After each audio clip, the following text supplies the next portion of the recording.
ನಮಸ್ತೆ ಫ್ರೆಂಡ್ಸ್. ನಿಮ್ಮ ಹತ್ತಿರ ದುಡಿದ ಹಣ ನಿಲ್ತಾ ಇಲ್ಲ, ನಮ್ಮ ಮನೆಯಲ್ಲಿ ಕಷ್ಟ ಜಾಸ್ತಿ ಉಂಟು, ಏನೋ ಒಂದು ತಗೊಳ್ಬೇಕು ಅಂತ ಹೇಳ್ಕೊಂಡು ಆಸೆ ಪಟ್ಟು ಹಣ ಸಂಪಾದನೆ ಮಾಡ್ತೇವೆ ಅಥವಾ ಹಣ ಕೂಡಿಡ್ತೇವೆ, ಆದರೆ ಆ ವಸ್ತುವನ್ನು ತಗೊಳ್ಳಿಕ್ಕೆ ಆಗೋದಿಲ್ಲ ಅಂತ ಹೇಳ್ಕೊಂಡು ಹೇಳಿದರೆ ಅದಕ್ಕೆ ಕಾರಣ ನೀವೇ ಆಗಿರ್ತೀರ. ಯಾಕಂತ ಹೇಳಿದರೆ, ನೀವು ಎಲ್ಲರನ್ನು ನಂಬಿಕೊಂಡು ಎಲ್ಲರೂ ನಮ್ಮವರು, ಎಲ್ಲರೂ ನನ್ನ ಒಳ್ಳೆದನ್ನೇ ಬಯಸ್ತಾರೆ ಅಂತ ಹೇಳ್ಕೊಂಡು ಎಣಿಸ್ಕೊಂಡು ಏನು ಮಾಡ್ತೀರ ಅಂತ ಹೇಳಿದ್ರೆ, ಇರುವ ವಿಷಯದಲ್ಲೇ ಎಲ್ಲರ ಹತ್ರ ಹೇಳ್ಕೊಂಡು ಬರ್ತೀರಿ. ನೋಡಿ, ಎಲ್ಲರೂ ಕೂಡ ನಮ್ಮವರಲ್ಲ ಆಯ್ತಾ. ನಿಮ್ಮ ಜೊತೆಗೇನೇ ಇದ್ದು ನಿಮ್ಮ ಹತ್ರ ಚೆನ್ನಾಗಿ ಮಾತಾಡಿ ನಗ್ತಾ ನಗ್ತಾ ಮಾತಾಡಿ ನಿಮ್ಮ ಏಳಿಗೆ ಆಗಬಾರ್ದು ಅಂತ ಹೇಳ್ಕೊಂಡು ಬಯಸುವವರು ನಿಮ್ಮ ಜೊತೆಗೇ ಇರ್ತಾರೆ. ಎದುರುಗಡೆ ನಗ್ತಾ ಇರ್ತಾರೆ, ಹಿಂದಿಂದ ಬೆನ್ನಿಗೆ ಚೂರಿ ಹಾಕುವವರು ಕೂಡ ಇರ್ತಾರೆ. ಆದ್ರಿಂದ ಇಷ್ಟು ದಿವಸ ಮಾಡಿದ್ದು ಮಾಡಿ ಆಯಿತು. ಇನ್ನು ಮುಂದೆ ಆದರೂ ಉಂಟಲ್ಲ, ನಿಮಗೆ ಏನಾದರೂ ಮುಂದೆ ಆಗಬೇಕು ಅಂತ ಹೇಳ್ಕೊಂಡಾದರೆ ದಯವಿಟ್ಟು ಅದನ್ನು ಆಗುವ ತನಕ ಯಾರ ಹತ್ರ ಕೂಡ ಹೇಳ್ಕೊಳ್ಳಿಕ್ಕೆ ಹೋಗಬೇಡಿ. ಯಾರು ಕೂಡ ನಮ್ಮವರಲ್ಲ, ನಮ್ಮ ಮನೆಯಲ್ಲಿ ಇರುವವರು ಕೂಡ ನಮ್ಮವರಲ್ಲ. ಆದ್ರಿಂದ ನಾನು ಹೇಳ್ತಿರೋದು, ಏನಪ್ಪ ಇವಳು ಮನೆಯಲ್ಲಿ ಇರುವವರೇ ನಮ್ಮವರಲ್ಲ ಅಂತ ಹೇಳ್ಕೊಂಡು ಹೇಳ್ತಾರೆ ಅಂತ. ಯಾಕಂತ ಹೇಳಿದ್ರೆ, ನಮ್ಮ ಮನೆಯಲ್ಲಿ ನೋಡಿ ಇರ್ತಾರೆ, ಒಟ್ಟಿಗೆ ಇರ್ತಾರೆ, ಎಲ್ಲರೂ ಕೂಡ ನಮ್ಮ ಒಳ್ಳೆಯದೇ ಆಗಬೇಕು ಅಂತ ಹೇಳ್ಕೊಂಡು ಬಯಸ್ತಾರೆ ಅಂತ ಹೇಳ್ಕೊಂಡು ಅನ್ಸ್ಕೊಳ್ಬಾರ್ದು. ಯಾಕೆ ಅಂತ ಹೇಳಿದ್ರೆ, ಇವಾಗ ನಿಮ್ಮ ಹತ್ರ ನಿಮಗೆ ಎಲ್ಲಿಂದನೂ ಒಂದು ಹಣ ಬಂತು, ಒಂದು 10 ಲಕ್ಷ ಹಣ ಬಂತು ಅಂತ ಹೇಳ್ಕೊಂಡು ಎಣಿಸ್ಕೊಳ್ಳಿ. ನಾನು ಹೇಳೋದು ಎಕ್ಸಾಂಪಲ್ ಕೊಡ್ತಾ ಇರೋದು. ದಯವಿಟ್ಟು ನಿಮ್ಮ ಮನೆಯಲ್ಲಿ ಈ ರೀತಿ ಆಗಿದೆಯಾ ಅಂತ ಹೇಳ್ಕೊಂಡು ನೀವು ಒಂದ್ಸಲ ಎಣಿಸ್ಕೊಳ್ಳಿ, ಕೂತ ಜಾಗದಲ್ಲಿ ವಿಡಿಯೋ ನೋಡ್ತಾ ನೋಡ್ತಾ. 10 ಲಕ್ಷ ಹಣ ಅಂತ ಹೇಳ್ಕೊಂಡು ಹೇಳುವ, ನಿಮಗೆ ಬಂತು. ನೀವೇನು ಮಾಡ್ತೀರಾ, ನಿಮ್ಮ ಮನೆಯಲ್ಲಿ ಇರುವವರ ಹತ್ರ ಎಲ್ಲ, ಅಮ್ಮ ನನಗೆ 10 ಲಕ್ಷ ಬಂತು, ಅಪ್ಪ ನನಗೆ 10 ಲಕ್ಷ ಬಂತು, ನಿಮ್ಮ ಗಂಡನ ಹತ್ರ ನನಗೆ 10 ಲಕ್ಷ ಸಿಕ್ತು, ಅಥವಾ ಮಕ್ಕಳ ಹತ್ರ ನನಗೆ 10 ಲಕ್ಷ ಸಿಕ್ತು ಅಂತ ಹೇಳ್ಕೊಂಡು ಎಲ್ಲರ ಹತ್ರ, ನಿಮ್ಮ ಮನೆಯವರ ಹತ್ರನೇ ನೀವು ಹೇಳಿ ಬರ್ತೀರಾ. ಆವಾಗ ಏನಾಗತ್ತೆ ಅಂತ ಹೇಳಿದ್ರೆ, ಅವರಿಗೆ ಗೊತ್ತುಂಟು ನಿಮ್ಮ ಹತ್ರ 10 ಲಕ್ಷ ಉಂಟು ಅಂತ. ಅದನ್ನು ಹೇಗಾದರೂ ಮಾಡಿ ಖರ್ಚು ಮಾಡಿಸ್ಬೇಕು ಅಂತ ಹೇಳ್ಕೊಂಡು ಯಾವುದಾದ್ರೂ ಒಂದು ನೆವನ ತೆಗೆದು ಉಂಟಲ್ಲ, ಆ ಹಣ ಖರ್ಚು ಮಾಡುವ ಹಾಗೆ ಅವರು ಮಾಡ್ತಾರೆ. ಆದ್ರಿಂದ ನಾನು ಹೇಳ್ತಾ ಇರೋದು, ನಮ್ಮವರು ಕೂಡ ನಮ್ಮವರಲ್ಲ ಅಂತ ಹೇಳ್ಕೊಂಡು, ಅವರಿಗೆ ಅಗತ್ಯ ಇಲ್ದಿರೋ ವಸ್ತು ಆದರೂ ಆ ಟೈಮಲ್ಲಿ ಅವರಿಗೆ ನೆನಪು ಬರ್ತದೆ. ಏನಂತ ಹೇಳಿದ್ರೆ, ನಂಗೆ ಅದೊಂದು ವಸ್ತು ಬೇಕಿತ್ತು ಅಂತ ಹೇಳ್ಕೊಂಡು, ಹೇಗೋ ನಿಮ್ಮ ಹತ್ರ ಹಣ ಉಂಟು ಅಂತ ಹೇಳ್ಕೊಂಡು ಕೂಡ ಗೊತ್ತುಂಟಲ್ಲ, ಆದ್ರಿಂದ ಅವರು ಅದನ್ನು ತಗೊಳ್ಳೋ, ಖರ್ಚು ಮಾಡೋ ತನಕ ಬಿಡೋದಿಲ್ಲ. ಹಠ ಹಿಡಿದು ಆದರೂ ತಗೊಳ್ತಾರೆ. ಗಂಡ ಬೇಕಾದ್ರೆ ಆಗಿರಲಿ, ಹೆಂಡತಿ ಬೇಕಾದ್ರೆ ಆಗಲಿ, ಮಕ್ಕಳು ಬೇಕಾದ್ರೆ ಆಗಿರಲಿ, ಅಪ್ಪ ಅಮ್ಮ ಬೇಕಾದ್ರೆ ಆಗಿರಲಿ, ಅಥವಾ ಅತ್ತೆ ಮಾವ ಬೇಕಾದ್ರೆ ಆಗಿರಲಿ, ಯಾರೇ ಬೇಕಾದ್ರೆ ಆಗಿರಲಿ ಆಯ್ತಾ. ಆದ್ರಿಂದ ಹೇಳಿದ್ದು. ಮತ್ತೆ ಏನಂತ ಹೇಳಿದ್ರೆ, ನಿಮ್ದು ಯಾವುದಾದ್ರೂ ಕೆಲಸ ಆಗೋದಿದ್ರೆ ದಯವಿಟ್ಟು ನೀವು ಗುಪ್ತ ಶತ್ರುಗಳು ಅಂತ ಹೇಳಿದ್ರೆ ಹಿತಶತ್ರುಗಳು ಅಂತ ಹೇಳ್ಕೊಂಡು ಹೇಳ್ತಾರೆ. ಹಿತಶತ್ರುಗಳು ಅಂತ ಹೇಳಿದ್ರೆ ನಿಮ್ಮ ಜೊತೆಗೆ ನಗ್ತಾ ಇರ್ತಾರೆ, ಅವರು ಏನು ಮಾಡಿದ್ರು ಕೂಡ ನಿಮಗೆ ಗೊತ್ತಾಗೋದಿಲ್ಲ. ಶತ್ರುಗಳನ್ನಾದ್ರೂ ನಂಬಬಹುದಂತೆ, ಅಂದ್ರೆ ಅವರು ಶತ್ರುಗಳು ಅಂತ ಹೇಳ್ಕೊಂಡು ನಿಮಗೆ ಗೊತ್ತಿರುತ್ತೆ, ಅವ್ರ ಹತ್ರ ಯಾವುದು ಸೀಕ್ರೆಟ್ ಹೇಳಲಿಕ್ಕೆ ಹೋಗುದಿಲ್ಲ, ಯಾವ ವಿಷಯ ಕೂಡ ಹಂಚ್ಕೊಳ್ಳಿಕ್ಕೆ ಹೋಗುದಿಲ್ಲ. ಆದರೆ ನಿಮ್ಮ ಫ್ರೆಂಡ್ಸ್ಗಳ ಹತ್ರ ಉಂಟಲ್ಲ, ನೀವು ಎಲ್ಲ ವಿಷಯವನ್ನು ಹೇಳ್ಕೊಳ್ತೀರಾ, ಮನೆಯ ವಿಷಯವನ್ನು ಕೂಡ ಹೇಳ್ತೀರಾ, ನಿಮ್ಮ ಪರ್ಸನಲ್ ವಿಷಯಗಳನ್ನು ಕೂಡ ಹೇಳ್ತೀರಾ, ನಿಮ್ಮದು ಹಣ ಬರುವ ವಿಷಯವನ್ನು ಕೂಡ ಹೇಳ್ತೀರಾ, ಅಥವಾ ನೀವು ಯಾರಿಗಾದ್ರೂ ಹಣ ಕೊಡುವ ವಿಷಯವನ್ನಾದ್ರೂ ಹೇಳ್ತೀರಾ. ಇರುವ ವಿಷಯನೆಲ್ಲ ಅವರ ಮೇಲೆ ನಂಬಿಕೆ ಇಟ್ಟು ಹೇಳ್ತೀರಾ. ಎಲ್ಲ ಫ್ರೆಂಡ್ಸ್ಗಳು ಕೂಡ ಒಳ್ಳೆಯವರಾಗಿರ್ಬೇಕು ಅಂತ ಹೇಳ್ಕೊಂಡಿಲ್ಲ. ಹಿತಶತ್ರುಗಳು ಅಂತ ಹೇಳಿದ್ರೆ ನಿಮ್ಮ ಎಲ್ಲ ಸೀಕ್ರೆಟನ್ನು ತಿಳ್ಕೊಂಡಿರ್ತಾರೆ, ನಿಮ್ಮ ಎದುರುಗಡೆ ನಗ್ತಾ ಇರ್ತಾರೆ, ನಿಮ್ಮ ಸೀಕ್ರೆಟ್ಗಳನ್ನು ಒಂದು ಸಲ ನಿಮಗೆ ಮತ್ತೆ ಅವರಿಗೆ ಜಗಳ ಆಗಲಿ, ನಿಮ್ಮ ಎಲ್ಲ ವಿಷಯಗಳನ್ನು ಕೂಡ ಹೋಗಿ ಬೇರೆಯವ್ರ ಹತ್ರ ಹೇಳ್ತಾರೆ. ಅಂಥವರನ್ನು ಹಿತಶತ್ರುಗಳು ಅಂತ ಹೇಳ್ಕೊಂಡು ಹೇಳುದು. ಅಂಥವ್ರ ಹತ್ರ ಜಾಗ್ರತೆ ಇರಬೇಕು. ಕೆಲವೊಂದು ಫ್ರೆಂಡ್ಸ್ಗಳು ಇರ್ತಾರೆ, ಏನಂತ ಹೇಳಿದ್ರೆ ಮಾತು ಬಿಟ್ಟರೂ ಕೂಡ ಉಂಟಲ್ಲ, ನಿಮ್ಮ ಬಗ್ಗೆ ಬೇರೆಯವ್ರ ಹತ್ರ ಏನೂ ಕೂಡ ಕೆಟ್ಟದಾಗಿ ಹೇಳಲಿಕ್ಕೆ ಹೋಗುದಿಲ್ಲ. ನಿಮ್ಮ ಎದುರುಗಡೆ ಯಾರು ನಗ್ತಾ ಮಾತಾಡ್ತಾರೆ ನೋಡಿ, ಅವರನ್ನು ನಂಬಲಿಕ್ಕೆ ಹೋಗ್ಬೇಡಿ. ನಿಮ್ಮ ಬೆನ್ನ ಹಿಂದೆ ಕೂಡ ಅವರು ನಿಮ್ಮ ಬಗ್ಗೆ ಏನು ಚಾಡಿ ಮಾತಾಡಬಾರ್ದು, ಏನು ಕೂಡ ಹೇಳಬಾರ್ದು. ನೀವು ಇಲ್ಲ ಅಂತ ಹೇಳಿದ್ರು ಕೂಡ ಆ ಜಾಗದಲ್ಲಿ ನಿಮ್ಮ ವಿಷಯ ಬರಬಾರ್ದು ಅಂತ ಹೇಳ್ಕೊಂಡಿದ್ರೆ ಮಾತ್ರ ಅವರು ನಿಮ್ಮ ಫ್ರೆಂಡ್ಸ್ಗಳಾಗಿರ್ತಾರೆ. ಬಿಟ್ಟರೆ ನಿಮಗೆ ಮತ್ತೆ ಅವರಿಗೆ ಗಲಾಟೆ ಆದ ಕೂಡಲೇ ಅವರು ನಿಮ್ಮ ವಿಷಯನೆಲ್ಲ ಹೋಗಿ ಹೇಳೋದಾದ್ರೆ ಉಂಟಲ್ಲ, ಅವರು ಎಲ್ಲಿ ಫ್ರೆಂಡ್ಸ್ಗಳಾಗಲಿಕ್ಕೆ ಸಾಧ್ಯನೇ ಇಲ್ಲ. ಮತ್ತೊಂದು ತಿಳ್ಕೊಳ್ಬೇಕು, ಏನಂತ ಹೇಳಿದರೆ, ನಿಮ್ಮ ಹತ್ರ ಬಂದ್ಕೊಂಡು ಯಾರಾದರೂ ಬೇರೆಯವರ ವಿಷಯ ಚಾಡಿ ಹೇಳ್ತಾ ಇದ್ದಾರೆ ಅಂತ ಹೇಳ್ಕೊಂಡು ಹೇಳಿದರೆ, ಅವರು ಹಾಗೆ, ಇವರು ಹೀಗೆ, ಅವರು ಹಾಗೆ ಮಾಡಿದ್ರು, ಹೀಗೆ ಮಾಡಿದ್ರು ಅಂತ ಹೇಳ್ಕೊಂಡು ಹೇಳಿದ್ರು ಕೂಡ ಅವರು ಕೂಡ ನಿಜವಾದ ಫ್ರೆಂಡ್ಸ್ ಆಗಲಿಕ್ಕೆ ಸಾಧ್ಯವೇ ಇಲ್ಲ. ಯಾಕೆಂತ ಹೇಳಿದ್ರೆ, ಅವರು ನಿಮ್ಮ ಹತ್ರ ಬಂದ್ಕೊಂಡು ಹೇಗೆ ಹೇಳ್ತಾರೆ ನೋಡಿ ಬೇರೆಯವರ ವಿಷಯ, ಅದೇ ರೀತಿಯಲ್ಲಿ ಉಂಟಲ್ಲ ನಿಮ್ಮ ವಿಷಯವನ್ನು ಕೂಡ ಅವರು ಬೇರೆ ಹತ್ರ ಹೇಳ್ತಾರೆ. ಅವರಿಗೆ ಅದು ಅಭ್ಯಾಸ ಆಗಿರುತ್ತೆ. ಏನಂತ ಹೇಳಿದ್ರೆ, ಬೇರೆಯವರ ವಿಷಯ ನಿಮ್ಮ ಹತ್ರ ಹೇಳೋದು, ನಿಮ್ಮ ವಿಷಯ ಬೇರೆಯವ್ರ ಹತ್ರ ಹೇಳೋದು. ಆದ್ರಿಂದ ಉಂಟು ಅವ್ರ ಹತ್ರ ಮಾತ್ರ ನೀವು ಬಾಯಿ ಮುಚ್ಕೊಂಡಿರ್ಬೇಕು. ಯಾವ ಸೀಕ್ರೆಟ್ ಅನ್ನು ಕೂಡ ಹೇಳ್ಕೊಳ್ಳಿಕ್ಕೆ ಹೋಗಬೇಡಿ. ಇವಾಗ ನೋಡಿ, ಕಾಲಾಷ್ಟಮಿ ಉಂಟು, ಅಂದರೆ ನಾಡಿದ್ದು 8ನೇ ತಾರೀಕಿಗೆ ಕಾಲಾಷ್ಟಮಿ ಉಂಟು. ಆ ಟೈಮಲ್ಲಿ ನಿಮ್ಮ ಗುಪ್ತ ಶತ್ರು ಅಥವಾ ಹಿತಶತ್ರುಗಳನ್ನು ನಾಶ ಮಾಡೋದು ಹೇಗೆ, ಅವರಿಗೆ ನಿಮ್ಮ ಬಗ್ಗೆ ಕೆಟ್ಟ ಆಲೋಚನೆ ಇದ್ದರೆ ಆ ಕೆಟ್ಟ ಆಲೋಚನೆಯನ್ನು ತೆಗೆದು ಹಾಕೋದು ಹೇಗೆ, ನಿಮಗೆ ಏಳಿಗೆ ಆಗೋದು ಸಹಿಸ್ಲಿಕ್ಕೆ ಆಗೋದಿಲ್ಲ ಅಂತ ಹೇಳ್ಕೊಂಡು ಕೆಲವರು ಇರ್ತಾರೆ. ಇದ್ದಲ್ಲೇ ಇರಬೇಕು, ಅವಳು ಕೆಳಗಡೆ ಇರಬೇಕು, ಮೇಲ್ಗಡೆ ಬರಲೇಬಾರ್ದು ಅಂತ ಹೇಳ್ಕೊಂಡು ಎಣಿಸ್ಕೊಂಡಿರ್ತಾರೆ ನೋಡಿ. ಅವೆಲ್ಲ ನಾಶ ಆಗುವ ಹಾಗೆ ಮಾಡುವುದು ಹೇಗೆ ಅಂತ ತಿಳ್ಕೊಂಡು ನಾನು ಒಂದು ತಂತ್ರವನ್ನು ಹೇಳಿಕೊಡ್ತೇನೆ.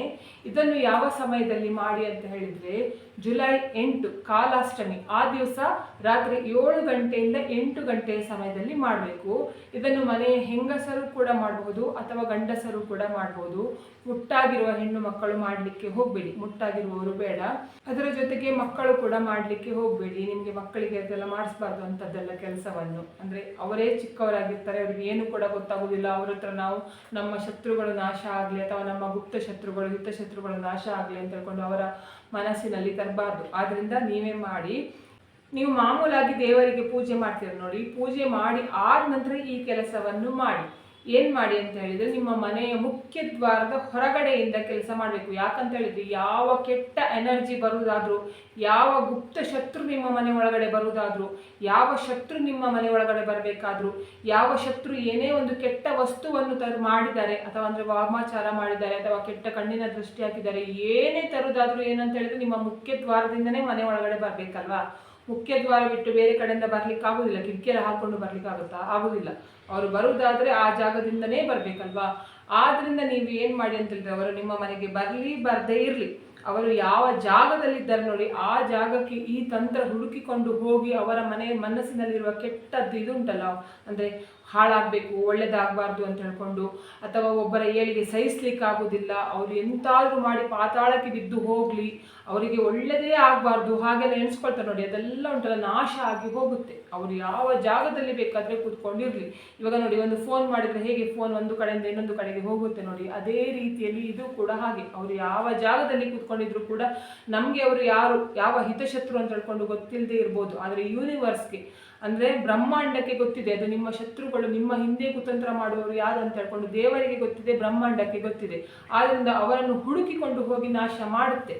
ನೀವು ಏನು ಮಾಡಿ ಅಂತ ಹೇಳಿದರೆ, ಜುಲೈ 8ನೇ ತಾರೀಕು ಸಾಯಂಕಾಲ 7 ಗಂಟೆಯಿಂದ 8 ಗಂಟೆಯ ಒಳಗಡೆ, ಅದರ ನಂತರ ಕೂಡ ಮಾಡ್ಬೋದು. ಅಂದರೆ ಕೆಲಸ ಬಿಟ್ಟು ಬರಲಿಕ್ಕೆ ಆಗೋದಿಲ್ಲ, ಅಷ್ಟರೊಳಗೆ ನಮಗೆ ಟೈಮ್ ಸಿಗೋದಿಲ್ಲ ಅಂತ ಹೇಳಿದ್ರೆ 8 ಗಂಟೆ ನಂತರ ಬೇಕಾದರೆ ಮಾಡಬಹುದು.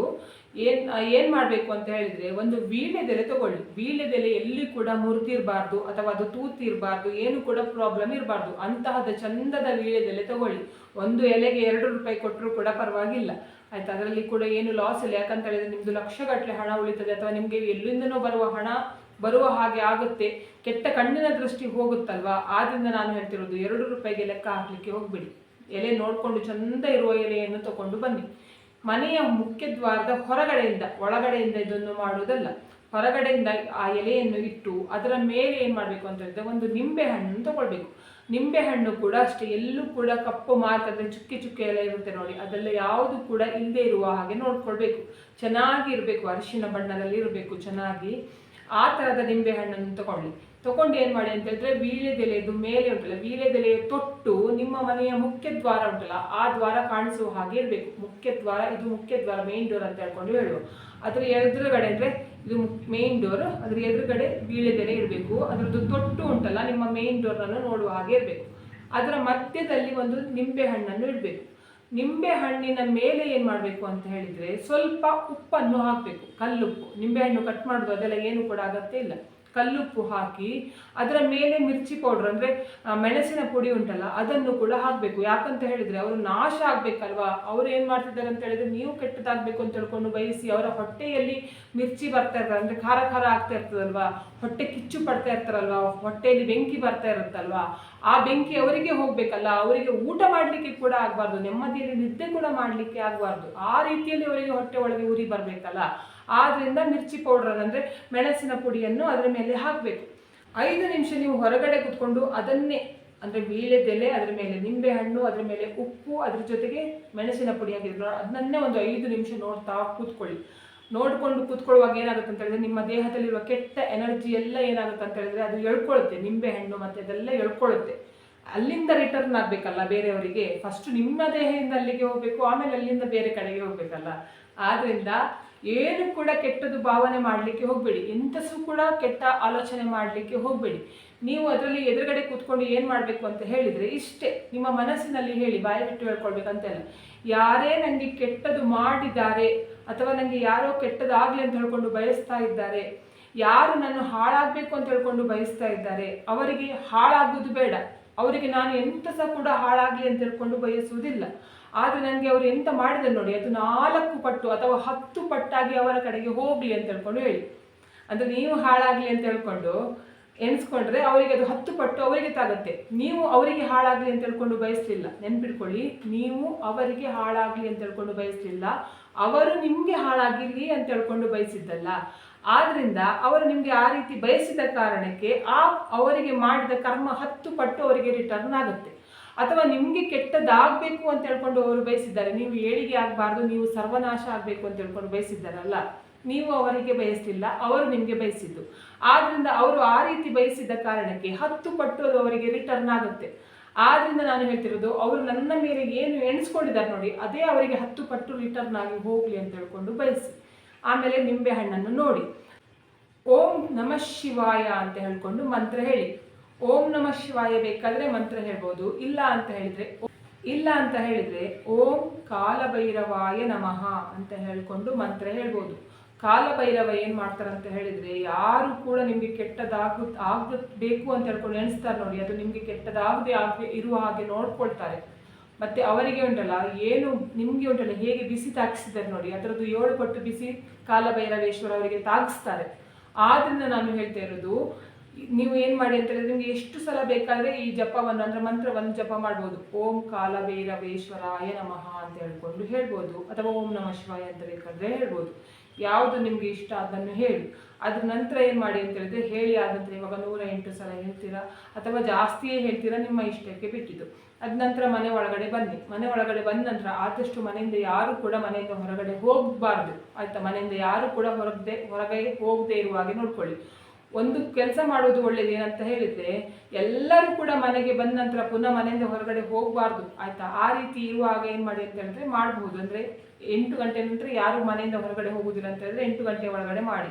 ಕೆಲವರ ಮನೆಯಲ್ಲಿ ಎಂತ ಆಗ್ತದೆ ಅಂತ ಹೇಳಿದ್ರೆ, ಕೆಲವು ಗಂಡು ಮಕ್ಕಳು ಬರುವಾಗನೇ 10 ಗಂಟೆ 11 ಗಂಟೆ ಎಲ್ಲ ಆಗುತ್ತೆ, ಆಯ್ತಾ? ಅವರನ್ನು ಹೇಳಲಿಕ್ಕೆ ಆಗುದಿಲ್ಲ, ಅಷ್ಟು ಲೇಟಾಗಿ ಬರಬೇಡ, ಅವ್ರದ್ದು ಕೆಲಸ ಅಷ್ಟೊತ್ತು ಮುಗಿಯುವಾಗ ಅವರು ಅಷ್ಟು ಹೊತ್ತಿಗೆ ಬಂದೇ ಬರ್ತಾರೆ. ಎಲ್ಲರೂ ಕೂಡ ಮನೆಗೆ ಬಂದ ನಂತರ ಪುನಃ ಮನೆಯಿಂದ ಹೊರಗಡೆ ಹೋಗುದಿಲ್ಲ ಅಂತ ಹೇಳುವಾಗ ಆ ಕೆಲಸ ಮಾಡಿದ್ರು ಕೂಡ ಪರವಾಗಿಲ್ಲ. ಅದರ ನಂತರ ನೀವೊಂದು ಸಲ ಡೋರ್ ಕ್ಲೋಸ್ ಮಾಡಿಕೊಂಡು ಮನೆ ಒಳಗಡೆ ಬಂದರೆ ಆಮೇಲೆ ಹೋಗೋದು ಮಾರನೇ ದಿವಸ ಬೆಳಿಗ್ಗೆ ಹೋಗಬೇಕು. ಮಾರನೇ ದಿವಸ ಬೆಳಿಗ್ಗೆ ಏನು ಮಾಡಿ ಅಂತ ಹೇಳಿದ್ರೆ, ಬೇಗನೆ ಹೇಳಿ, ಆಯ್ತಾ? ಬೇಗನೆ ಎದ್ದು ಏನು ಮಾಡಿ ಅಂತ ಹೇಳಿದ್ರೆ, ಅದನ್ನು ತಗೊಂಡುಂಟಲ್ಲ 3 ರಸ್ತೆ ಸೇರುವ ಜಾಗದಲ್ಲಿ ಬಿಸಾಕಿ ಬನ್ನಿ. ಅಥವಾ ನಿಮಗೆ 3 ರಸ್ತೆ ಸೇರುವ ಜಾಗ ಇಲ್ಲ ಅಂತ ಹೇಳ್ಕೊಂಡಾದ್ರೆ, ಹರಿಯುವ ನದಿ ಆದರೆ ಹರಿಯುವ ನದಿಯಲ್ಲಿ ಕೂಡ ಬಿಸಾಕಿ ಬರ್ಬೋದು. ಇಲ್ಲ ಅಂತ ಹೇಳಿದ್ರೆ ಯಾವುದಾದ್ರೂ ಮರದ ಕೆಳಗಡೆ ಕೂಡ ಎಸ್ದು ಬರಬೇಕು. ಎಸ್ದು ಬರುವಾಗ ಏನು ಮಾಡಬೇಕು ಅಂತ ಹೇಳಿದ್ರೆ, ನನಗೆ ಯಾರು ಕೆಟ್ಟದಾಗಲಿ ಅಂತ ಹೇಳ್ಕೊಂಡು ಬಯಸಿದ್ದಾರೆ ನೋಡಿ, ಅವರ ಜೊತೆಗೆ ನೀನು ಹೋಗು ಅಂತ ಹೇಳ್ಕೊಂಡು ಹೇಳಿ ಎಸ್ದು ಬನ್ನಿ. ಆಮೇಲೆ ತಿರುಗಿ ನೋಡಬೇಡಿ. ತಿರುಗಿ ನೋಡದೆ ಸೀದಾ ಮನೆ ಒಳಗಡೆ ಬಂದು ಆಮೇಲೆ ಏನು ಮಾಡಿ ಅಂತ ಹೇಳಿದ್ರೆ, ಅದರ ನಂತರ ಬ್ರಷ್ ಮಾಡಿ, ಆಯಿತಾ? ಸ್ನಾನ ಮಾಡಿ ದೇವರಿಗೆ ದೀಪ ಹಚ್ಚಿ, ಎಲ್ಲದೂ ಕೂಡ ಒಳ್ಳೆಯದಾಗುತ್ತೆ. ಅದರ ನಂತರ ನೋಡಿ ನಿಮ್ಮ ಮನೆಯಲ್ಲಿ ಯಾವ ರೀತಿ ಪಾಸಿಟಿವ್ ಎನರ್ಜಿ ಇರುತ್ತೆ, ನಿಮ್ಮ ಮನೆಯಲ್ಲಿ ನೋಡಿ ಯಾವ ರೀತಿ ಇರುತ್ತೆ ನಿಮಗೆ ಗೊತ್ತಾಗುತ್ತೆ. ನಾನು ಹೇಳಬೇಕಂತ ಇಲ್ಲ. ಅದರ ನಂತರ ಇದು ಮಾಡಿ ಬಂದ ನಂತರ ನಿಮಗೆ ಮನೆಯಲ್ಲಿ ಯಾವ ರೀತಿ ಎಲ್ಲ ಅನುಭವ ಆಗ್ತದೆ ನೀವೇ ಹೇಳ್ತೀರಾ. ನೋಡಿದ್ರಲ್ಲ, ಇವತ್ತಿನ ವಿಡಿಯೋದಲ್ಲಿ ನಾನು ಕಾಲಾಷ್ಟಮಿಯ ದಿನ ಯಾರು ನಿಮಗೆ ಕೆಟ್ಟದ್ದು ಬಯಸಿದ್ದಾರೆ ನೋಡಿ, ಅದು ಅವರಿಗೆ ಹೋಗುವ ಹಾಗೆ ಮಾಡುವುದು ಹೇಗೆ ಅಂತ ಹೇಳ್ಕೊಂಡು ಹೇಳಿಕೊಟ್ಟಿದ್ದೇನೆ. ಇವತ್ತಿನ ವಿಡಿಯೋ ನಿಮಗೆ ಇಷ್ಟ ಆದರೆ ಪ್ಲೀಸ್ ಹೇಳಿಕೆಂದು ಲೈಕ್ ಮಾಡಿ, ಆದಷ್ಟು ಜನರಿಗೆ ವಿಡಿಯೋವನ್ನು ಶೇರ್ ಮಾಡಿ, ಕಮೆಂಟ್ ಮಾಡಿ, ನನ್ನ ಚಾನಲ್ಗೆ ಸಬ್ಸ್ಕ್ರೈಬ್ ಆಗಿ. ನನ್ನ ಚಾನಲ್ಗೆ ಸಬ್ಸ್ಕ್ರೈಬ್ ಆದರೆ ಒಂದು ಸಪೋರ್ಟ್ ಸಿಕ್ಕಿದ ಹಾಗೆ ಆಗ್ತದೆ. ಮತ್ತು ನಾನು ಹೀಗೆ ಒಳ್ಳೆ ವಿಡಿಯೋನ ನಿಮ್ಮ ಜೊತೆಗೆ ಶೇರ್ ಮಾಡ್ತೇನೆ. ಇವತ್ತಿನ ವಿಡಿಯೋ ಯಾರು ನೋಡಿದಿರ ಅಥವಾ ನೋಡಲಿಲ್ಲ, ಎಲ್ಲರಿಗೂ ಕೂಡ ಒಳ್ಳೆಯದಾಗಲಿ ಅಂತ ನಾನು ಕೂಡ ದೇವರಲ್ಲಿ ಬೇಡ್ಕೊತಿದ್ದೇನೆ. ಎಲ್ಲರಿಗೂ ಒಳ್ಳೆಯದಾಗಲಿ.